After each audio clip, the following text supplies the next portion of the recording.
দুনিয়ার মায়ায় পড়ে আখিরাতকে আমরা ভুলে গেছি। দুনিয়ার লাভ লালসা আসলে এগুলো চিরস্থায়ী নয়। আর মৃত্যুর আগে কিছু কাজ করে যান, আর যেন মৃত্যুর পরে কাজে আসে। আসলে কি বলবো, আমরা দুনিয়ায় দাঁড়ি নিয়ে পাগল হয়ে গেছি। আসলে দুনিয়ায় দাঁড়ি চিরস্থায়ী নয়, দুনিয়ায় দাঁড়ি হচ্ছে ক্ষণস্থায়ী। আজ আছেন, কাল থাকবেন না। বুঝলেন? দুনিয়ার মায়া ত্যাগ করেন সময় থাকতে, আখিরাতকে মনে করেন সময় থাকতে। একদিন সবাইকে দুনিয়ার মায়া ত্যাগ করে চলে যেতে হবে। দুনিয়ায় চিরস্থায়ী নয়, দুনিয়াটা হচ্ছে ক্ষণস্থায়ী। আসলে আমরা মানুষ বুঝি না। বুঝলেন? আমরা মানুষ যদি বুঝতাম, তাহলে দুনিয়ার এত লাভ লালসার দিকে তাকাইতাম না। তাই সময় থাকতে আখিরাতকে মনে করেন, দুনিয়ার মায়া ত্যাগ করেন।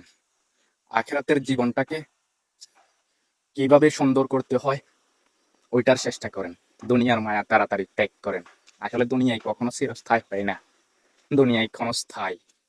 তো সবাই আশা করি বুঝতে পেরেছেন। সবাইকে ধন্যবাদ। আসসালামু আলাইকুম।